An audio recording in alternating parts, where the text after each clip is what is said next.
जो आज हमें गालियां बकते हैं ना बाज, ये बाहर के, मुझे बहुत सी बहनें बताती हैं कि मैं अपने शौहर को कहती हूँ देखें फला मुफ्ती साहब ने ऐसा कहा, तो मुफ्ती साहब को गालियां बकना शुरू कर देंगे।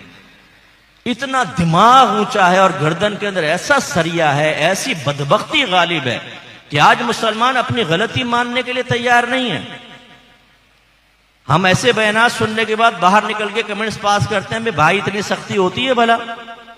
क्या बिठा के डांटने के लिए बुलाया था हमें?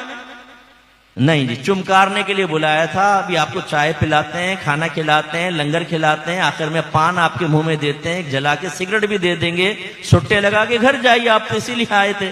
आपकी बात नहीं कर रहा हूं, जनरल बात कर रहा हूं जो हमारी अवाम का जहन बन गया है। हमें आईना मत दिखाओ, हमारी खराबियों की निशानदेही ना करो, हमें ख्वाबी दुनिया से, ड्रीमी वर्ल्ड से बाहर लेकर हकीकत की दुनिया में ना आओ।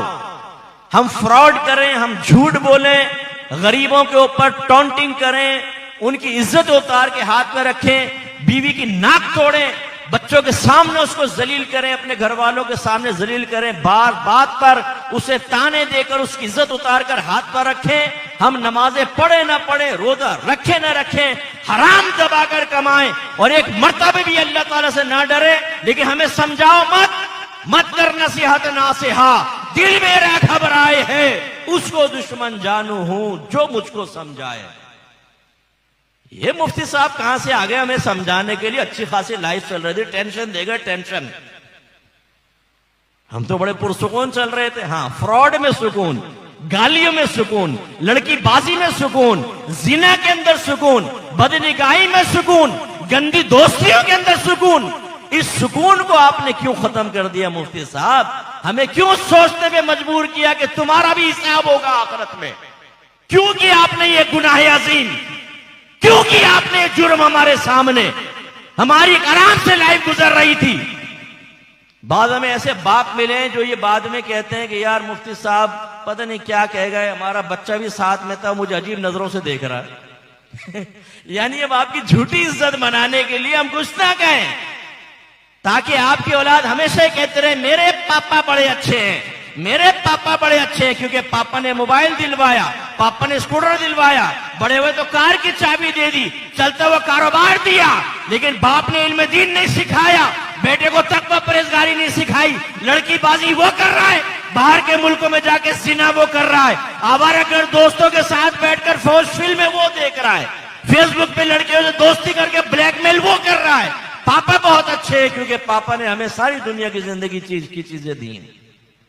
पापा खुश हैं साहब। वो बच्चों को मादी चीजें देखकर उनके चेहरों पर फैली हुई मुस्कुराहट और निकलते हुए दांत देखकर समझता है मेरी औलाद मुझसे राजी है, मेरी बीवी मुझसे राजी है। ये मैदान महशर आपको बताएगा कि ये राजी है कि नहीं। लिख ले हमारी बात, ये मैदान महशर में आपको एक कदम निकलने दे तो मेरा नाम बदल दीजिएगा। ये पकड़ेंगे आपको, अल्लाह की बारगाह में कहेंगे अल्लाह ताला पकड़ इस गाफिल आदमी को, इसने हमें बेनमाजी रखा, इल्म दीन से दूर रखा। अगर हम दाढ़ी रखने लगते थे इसको तकलीफ हो जाया करती थी। हमारे अब्बा ने दाढ़ी नहीं रखी, हमें भी नहीं रखने दी। हमने लड़की बाजी की, अब्बा ने नजरअंदाज किया। हमने नमाजें कज़ा की, हमारी गिरफ्त नहीं की। हमने खराब काम किए, अब्बा हौसला अफजाई करते रहे।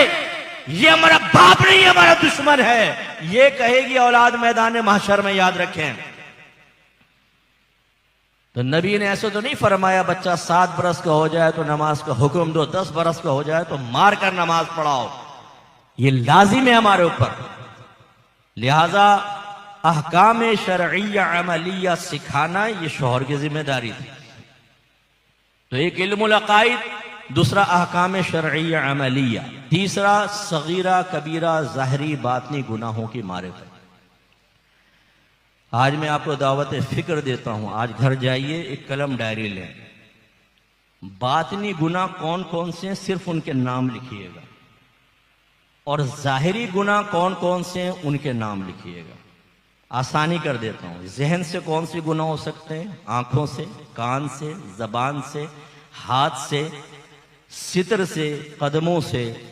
दोस्ती कौन सी जायज़ कौन सी नाजायज़, रिश्तेदारी कौन सी जायज़ कौन सी नाजायज़, पैसा कहाँ कमाना जायज़ कहाँ पे नाजायज़, कहाँ खर्च करना जायज़ कहाँ नाजायज़, तिजारत में क्या क्या गुनाह हो सकते हैं, किराए पे चीज़ लेने देने में कौन कौन से गुनाह हो सकते हैं, दोस्तों के साथ बैठ के हम कौन कौन से गुनाह करते हैं, लिखिएगा जरा। आप देखिएगा कि 8-10 लिखने के बाद आपका कलम रुक जाएगा। वजह इसकी यह है कि कभी भी हमने संजीदगी के साथ अपने नबी को के कलाम को अहमियत ही नहीं दी जिंदगी में। नाराज मत होइएगा, चले कोई कह सकता है जी मुस्ताफ मैं तो पहली दफा सुन रहा हूं, मुझे मालूम नहीं। तो मैं ये क्वेश्चन करूंगा कि इतने गाफिल कैसे रहे अपने नबी से, आपका इतना कमजोर ताल्लुक कि आपको यही नहीं पता कि आपके नबी हम पर क्या लाजिम कर रहे हैं।